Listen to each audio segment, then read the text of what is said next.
Good morning from Rochdale Brass Instrument Repairs. You're probably all pretty bored of watching TV by now and the usual repetitive stories that are there. It is difficult times for everybody, so I thought I'd use the opportunity to just spread a little bit of information about in terms of sharing some things with you with regards to some of the posts that I usually put on Facebook. These aren't professional videos, so forgive me for the quality, but they're what they are. Okay, so I want to talk about sonic cleaning today and the importance of, or certainly the advantages of sonic cleaning your instruments. And most people won't own a sonic cleaner. From a space perspective, it's very difficult to own one, and they're quite costly. And unless you use one on a regular basis, it's probably not a very good investment. However, most specialists or good specialists will have the facility to be able to sonic clean your instrument. It's all very well cleaning your instrument with detergents, but over time deposits and crevices build up inside your instrument, which can harbour germs and viruses, if you like, and such like. I'm not suggesting that this will be the case in the current climate, but it's a general thing really, this, to be fair. So I talk a lot about sonic and chemically cleaning. It's important to understand the reasons why it's best to use a specialist, and that is that we use special chemicals. Now we have to use them in a safe environment, so you can see I'm wearing gloves today, certainly, and also the fact that there are certain health and safety criteria that you need to adhere to and using some. So I can't divulge the chemicals we use because I don't want to encourage use of them unless you've been properly trained as I have, and as probably most service repairers have been.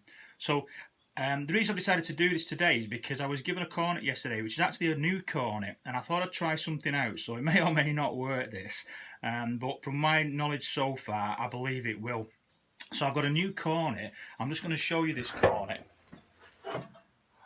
So I've taken the parts out of the cornet, and you can see pretty much looking down the ports there that it is quite new actually. It's not very dirty at all, and to the naked eye you think, well, it doesn't really need much doing to it, yet my customer has taken a responsible approach because of the current situation of having it sonic and chemically cleaned. Cornets, I can do the whole of a cornet. I can chemically clean a whole of a cornet, or sonically clean a whole of a cornet, because the vat will fit it. But with larger instruments, really, you're better off just doing the components, because the valves and slides is usually where it will build up and harbour or have deposits and harbour any germs, etc. So this is quite a new one. So I'm going to show you the slides as well. I'll try and talk you through this on my very poor video, as I explained. But you can see here that these slides, they don't look too bad. I'll take that one away for a second. They don't look too bad actually. They're very new, so you can see the valves are very shiny. There's not much really there with regards to the naked eye of saying, well, there doesn't need much doing to those. And you'd be right in thinking that, in actual fact. However, safety from this customer's perspective. So what I'm going to do, I'm also going to put in this very old slide here, which basically is off an old baritone I was given. You can see the age of it there in terms of the colour of that, just to try and give you a bit of a demonstration on what happens with an older instrument and an older slide. So I'm going to put these into the vat. I just want to show you the vat now. I've put the basket in. I'm going to take it out, but I've put it in so you can see that. You can see the basket in the bottom of the sonic cleaner here. So you look there, right in the bottom, you can see, if I pull that out, you can see that all the way through there, okay? I'm going to take that out for the simple reason that I just need a bit more space in which to put the cornet in this case, okay? So that's out of there. And now I'm going to put the cornet into the vat, so you can see here it's going into the clean water. I'm trying to get that video perfect for you. Now, the other thing with this is, the reason why you need to know what you're doing with this is not just the chemicals that I've put in there, but also to understand that it uses vibration, but with vibration comes heat.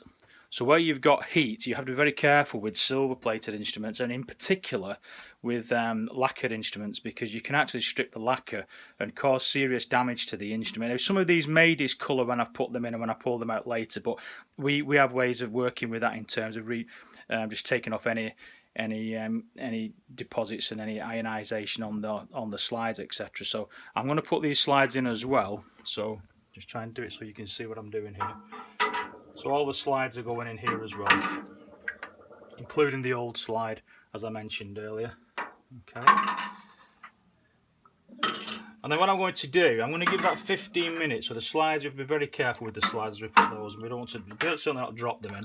Be very careful with your instruments, okay, here. So you need to take extra care here. So you can see me putting my hand in there, but I'm okay with that because I'm wearing gloves here. So, and I'm still very careful with that, of course. In actual fact, the sonic cleaning solutions that I use are not really going to create that many problems, in fairness. So temperature-wise, I'm going to set this at probably 35 maximum, 35 degrees, which is okay for certainly with a silver instrument. There's not going to be any damage there at all. It won't actually go that high, to be fair. And I'm going to set this up for 15 minutes. Okay, so when I've done this for a quarter of an hour now, I'll come back to you and I'll show you the finished result. You probably won't notice much difference on the instrument from the naked eye perspective, but when I show you what's inside the vat afterwards, you will see just what can be done with your instrument. Okay, thanks for listening to this first video. Please just look out for the second video, which will be the part where I take the instrument out and show you the components. Thanks very much.